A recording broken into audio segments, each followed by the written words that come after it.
গাড়িতে উঠে হাতে হ্যান্ডকাপ আর পায়ে বেড়ি পরা, মাথায় পাগড়ি।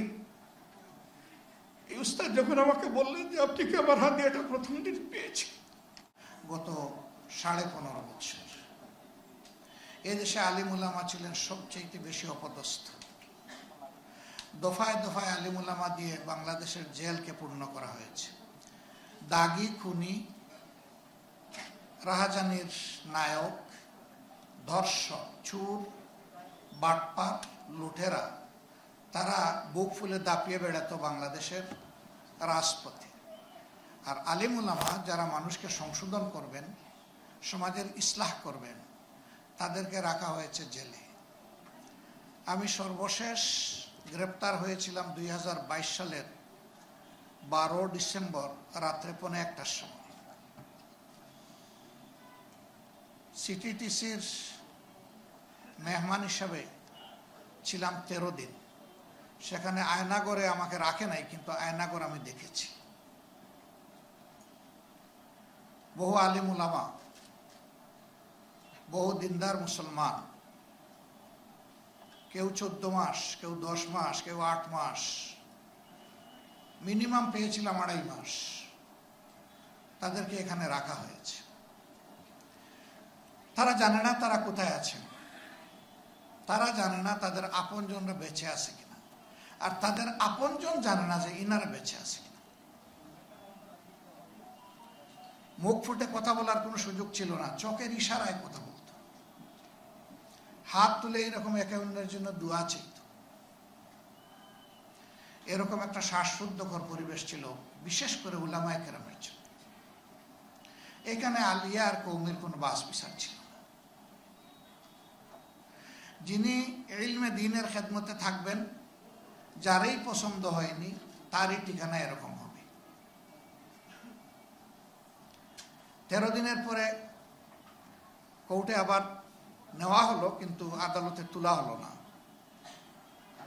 যে গাড়িতে আমাকে নেওয়া হয়েছিল, মনে হয়েছে যে দুর্দর্শ কোনো সন্ত্রাসীকে গ্রেপ্তার করা হয়েছে। সোয়াত, র্যাব, এপিবিএন, পুলিশ, 4টা বাহিনীর শতাধিক ফোর্স দিয়ে আমাকে ঘেরাও করে আদালতে নেওয়া হলো। কি মনে করে আর না তুলে আমাকে নিয়ে গেল কেরানীগঞ্জের কেন্দ্রীয় কারাগারে।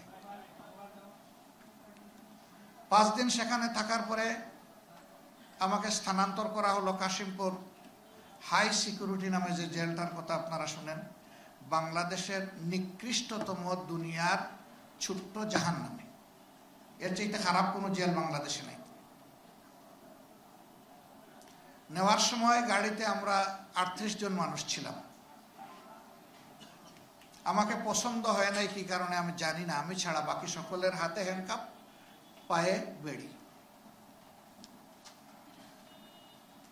এর মধ্যে কয়েকজন বিজ্ঞ বয়স্ক আলেমও ছিলেন। একজন আমাকে বললেন, আমি প্রথম দিন আপনার জন্য কিছু হাদিয়া পাঠিয়েছিলাম, আপনি কি পেয়েছিলেন?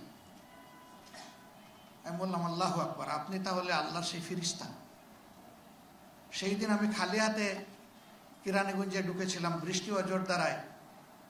আর দিনটা ছিল 25শে ডিসেম্বর, কনকনে শীত, শীতে জমে যাওয়ার উপক্রম। আমি সেলে ঢুকার 1 ঘন্টার ভিতরে একজন আইসা বলল, একজন বড় উস্তাদের নাম, যে উনি এটা হাদিয়া পাঠিয়েছেন আপনার জন্য, আমি পরে এসে বলবো, বলেই সে চলে গেল। আমি আলহামদুলিল্লাহ খুললাম, খুলে দেখলাম আমার জন্য ওই সময় যা প্রয়োজন সব এখানে পাঠানো হয়েছে। আল্লাহু আকবার। আমি মনে মনে আল্লাহর এই বান্দার শুকরিয়া আদায়ের অপেক্ষা করছিলাম। গাড়িতে উঠে হাতে হ্যান্ডকাপ আর পায়ে বেড়ি পরা, মাথায় পাগড়ি। এই উস্তাদ যখন আমাকে বললেন যে আপনি কি আমার হাতে এটা প্রথম দিন পেয়েছি, আপনি আল্লাহর সেই ফিরিস্তা কিনা বলেই আমি কাঁদতে শুরু করলাম।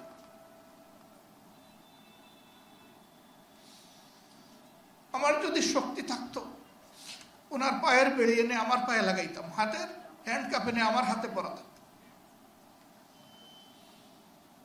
ওই বাসে বসে বসেই শুনলাম উনি দেশের বিভিন্ন জায়গায় 22টা মাদ্রাসা নিজের উদ্যোগে গড়ে তুলেছেন এবং তিনি শুধু যাত্রাবাড়ি এলাকায় তার মাদ্রাসায় 8 থেকে 8,500 ছাত্রের অভিভাবক। বড় আফসোস হল, আহারে এই মানুষগুলো তো এই জমিনের গুনাহগারদের জন্য দোয়া হালতে তারা থাকবেন, তাদেরকে মুক্ত থাকার কথা ছিল। আমি ভাবলাম যে এই যে তিনি আমাকে ঋণী করলেন, এই ঋণ আমি পরিশোধ করবো কিভাবে। আমি তাকে চিনতাম না, তার নামটাও শুনি নাই, জীবনে কোনোদিন দেখি নাই, মোলাকাত করি নাই, সালাম বিনিময় হয় নাই। তিনি কেমনে বুঝলেন যে আমার এইগুলা প্রয়োজন? আমি তাকে জিজ্ঞেস করলাম, ভাই আপনি কেমনে বুঝলেন যে আমার এগুলা লাগবে? বলে যে আপনাকে যখন নিয়ে যাচ্ছিল তখন আমি তির্যক দৃষ্টি দিয়ে আপনার দিকে তাকাচ্ছিলাম, আমার মনে হয়েছে যে আপনি এইভাবেই ডুবছেন, আপনার আর কোনো সাপোর্ট নেই। পরের দিন আমার জন্য জেল কর্তৃপক্ষের কিছু জিনিস এবং বাইরে থেকে কিছু জিনিস কিনেছে। ওই রাত্রেই তো আমি বরফ হয়ে যেত। আমি বিশ্বাস করি এটা আমার জন্য নয়, আল্লাহর এই বান্দা এই কাজটা করেছেন মহান আল্লাহর জন্য। এরকম যদি মানুষের মধ্যে ভালোবাসার একটা পরিবেশ আমরা তৈরি করতে পারি, আল্লাহর এই জমিন আল্লাহর রহমতে ভরে যাবে ইনশাআল্লাহ। যেখানে মানুষ মানুষকে ভালোবাসবে এবং সম্মান করবে। আল্লাহর কোরআন, পবিত্র কোরআন কালামুল্লাহ সেই শিক্ষাটাই পরতে পরতে মানব জাতিকে দিয়েছে।